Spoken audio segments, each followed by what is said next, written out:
अगर कोई जहाज, जैसे अब ये अमेरिकी जहाज है और उधर की तरफ से ईरानियन जहाज आता हुआ दिख रहा है, तो ये अपनी तरफ से अनाउंसमेंट करके उस जहाज को वापस भेज रहे हैं कि वापस लौट जाओ, अगर आप इधर की तरफ आओगे तो हम आपको निशाना बनाएंगे। इस तरह से इन्होंने बाकायदा गल्फ ऑफ ओमान से कई जहाज़ों को वापस लौटाया। लगभग 10 ईरानियन जहाज जो तेल लेकर के ईरान की तरफ से निकल कर आ रहे थे, उन्हें वापस भेज दिया कि आगे मत आना, अदरवाइज हम निशाना बनाएंगे। हमारे फाइटर जेट्स और 5000 सेलर्स केवल आपको निशाना बनाने के लिए तैयार हैं। इसका मतलब अमेरिका ने पूरी तरह से ब्लॉकेड खड़ा कर दिया है स्ट्रेट ऑफ हॉर्मुज पर, और इनकी तैयारियों को अमेरिका अब अपनी सक्षम काबिलियत मानता है। वो ये मानता है कि हमने वो सब कर दिखाया जिसकी चिंता रह रही थी कि क्या स्ट्रेट ऑफ हॉर्मुज ईरान के कंट्रोल में चला जाएगा। नहीं, असल में हमने उसे कंट्रोल कर लिया है और हमारी पूरी जो मशीनरी सिस्टम है, हमारा वेपन सिस्टम है, हमारी जो ताकत है, वो अब पूरी तरह से सर्वाइव करते हुए आगे बढ़ रही है। अब ये क्या है? ये है state of Malacca. State of Malacca की क्या कहानी है? स्टेट ऑफ मलक्का असल मायने में चाइना तक 40% जो ट्रेड है चाइना का, वो इससे डिपेंडेंट है। मतलब ये समझिए कि जैसे अभी आपको ये 2 चोक पॉइंट दिख रहे हैं, उससे भी ज्यादा भयानक चोक पॉइंट ये है। इस पर कौन कंट्रोल करता है? 3 देश। यहां पर कौन है? इंडोनेशिया। ऊपर कौन है? मलेशिया। और इधर कौन है? सिंगापुर। ये तीनों देश मिलकर के मलक्का पर कंट्रोल करते हैं। मलक्का से साउथ चाइना सी की कनेक्टिविटी है, तो इंडियन ओशन और साउथ चाइना सी के बीच में मलक्का स्ट्रेट जो है ना, वो चाइना की बहुत बड़ी दिक्कत बनी हुई है। अमेरिका ने रिसेंटली क्या किया कि इधर होते हुए कलेश को देख करके इंडोनेशिया से समझौता कर लिया है। वहां जाकर के बातचीत की है कि सामरिक रूप से आप हमारे मित्र बने रहना, कल को अगर दिक्कतें आएंगी तो मेरे साथ खड़े रहना। मतलब अलग लेवल पर तैयारियां चल रही हैं। रास्ते अगर रुक रहे हैं तो आगे कोई रास्ता ना रुके, उसकी तैयारियां चल रही हैं। अभी रिसेंटली अमेरिका ने इनके साथ, इंडोनेशिया के साथ में समझौता किया है ताकि स्टेट ऑफ मलक्का को कंट्रोल किया जा सके। अब स्टेट ऑफ मलक्का में क्या है, इतना खास क्यों है? तो देखिए, भारत का जो अपना अभी अंडमान निकोबार वाला एरिया है ना, उससे होकर के ये रास्ता बड़ा अच्छे से मतलब कंट्रोल हो पाता है। आप ऐसे समझिए जैसे अपना ये इंडियन ओशियन है, आपको इंडियन ओशन में अंडमान निकोबार दिख रहा है, यहीं पर हमने अपनी ट्राई सर्विस कमांड भी स्थापित की हुई है। यहां से अंडमान निकोबार से होते हुए आप इस रास्ते से जब एंट्री करते हैं तो बड़ा हिस्सा आपको इंडोनेशिया का, मलेशिया का दिखाई देता है। यहां पर टिप पर बैठा हुआ सिंगापुर दिखाई देता है। अभी सिंगापुर क्या करता है कि यहां से आने वाले जहाजों का रिफ्यूलिंग सेंटर बना हुआ है, पोर्ट ऑन कॉल बना हुआ है। वहां पर उतर करके जहाज से लोग अपने अपनी मतलब शहर घूमने चले गए टाइप से हरकतें, मतलब एक तरह से समझिए मिडवे टाइप से सिंगापुर बिहेव करता है। तो अमेरिका क्या चाह रहा है कि इस तरह बड़े आइलैंड से, आइलैंड किसका है ये? इंडोनेशिया का। इंडोनेशिया से डील हो जाए, और वो करने में कामयाब हो गया है। अभी इन्होंने राहत दी है, और राहत किस बात की दी है कि आपके ऊपर हम लोग अपनी तरफ से, ये सारी तस्वीरें हैं इनके साथ हुए एग्रीमेंट की, उसमें इनको राहत टैक्सेशन में दी है कि आपका टैक्स हम घटाकर 19% कर रहे हैं, लेकिन आप हमारे साथ स्ट्रेटेजिक पार्टनरशिप करोगे। मतलब स्टेट ऑफ मलक्का भविष्य में चाइना पर अगर कंट्रोल करना हुआ तो हम कर लेंगे। क्या चाइनी लोग इस बात को नहीं जानते? जानते हैं।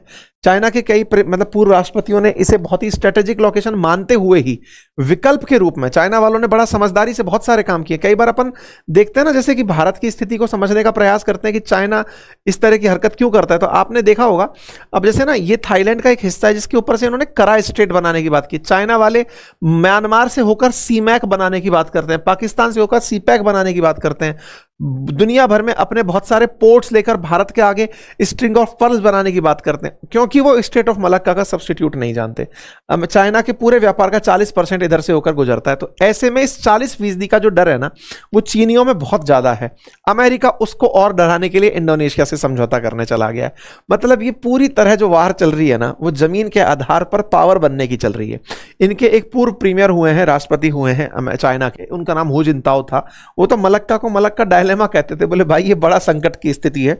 इसीलिए इन लोगों ने बहुत सारे पोर्ट्स दुनिया भर में लिए, भारत को कंट्रोल, भारत को चारों तरफ से घेरने के लिए कई सारे पोर्ट्स बनाए स्ट्रिंग ऑफ पर्ल्स थ्योरी के तहत। ये हमने कई बार पहले भी डिस्कस किया है। एनीवे, फिलहाल के लिए अगर हम बात करें कि भारत का क्या मामला है स्टेट ऑफ मलक्का से, निश्चित ही भारत का भी बहुत सारा व्यापार, लगभग 50-55% व्यापार, क्योंकि हमको भी जापान से, कोरिया से, चाइना से, इनसे व्यापार करना है, तो निश्चित ही उस रास्ते से प्रभावित होगा।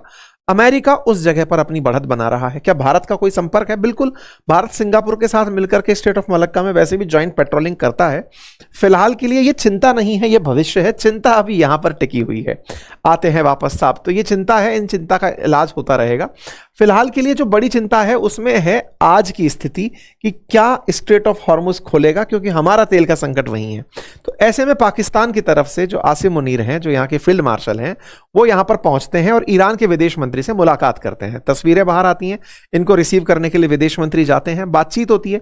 बातचीत में उद्देश्य यही है कि दोनों देश किस बात पर सहमत हो। अटकी कहाँ है बात, ये गालिबाफ से भी मुलाकात करते हैं। अटकी कहाँ है बात अटकी है कि अमेरिका बोलता है कि आप न्यूक्लियर एनरिचमेंट कहो कि अगले 20 साल तक नहीं करेंगे, और ईरान कह रहा है हम अगले 5 साल नहीं करेंगे, इस बात पर सेट हो जाओ। दूसरा, जो यूरेनियम एनरिच कर लिया है, उस एनरिच्ड यूरेनियम को किसी दूसरे देश के पास रखवा दो। दूसरा देश कौन हो सकता है? तो दूसरे देश के नाम के ऊपर रशिया का नाम लिया जा रहा है, लेकिन देखना होगा कि ये कहीं खुद को ही प्रेजेंट ना कर दे कि हमारे पास रखवा दो। तमाम तरह की बातचीत फिलहाल के लिए यहां चलती हुई दिखाई दे रही है। इनका उद्देश्य क्या है? उद्देश्य है ईरान और अमेरिका के बीच में एक बार बातचीत करवा देना। क्या यह बात कहीं से कंफर्म हुई? बिल्कुल हुई।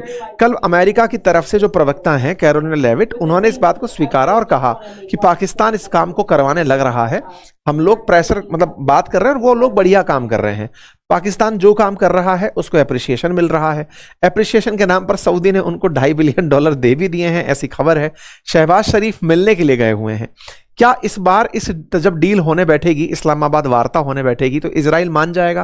किस बात के लिए? लेबनान पर हमला करना रोक देगा। तो इस काम को करने के लिए भी अमेरिका ने अपना एम्बेसडर जो लेबनान में तैनात है उसको ट्रंप से मिलवाकर कहा है कि लेबनान से कहो कि इजराइल से बातचीत कर ले। सुना जा रहा है कि 34 साल बाद ऐसा हो रहा है कि इजराइल और लेबनान के लोग बैठ करके शांति वार्ता कर रहे हैं। इजराइल ने 7 दिन की शांति देने की बात भी की है कि लेबनान में अभी नहीं मारेंगे। लेबनान में असली दिक्कत हिजबुल्ला है और इजराइल को हिजबुल्ला से दिक्कत है।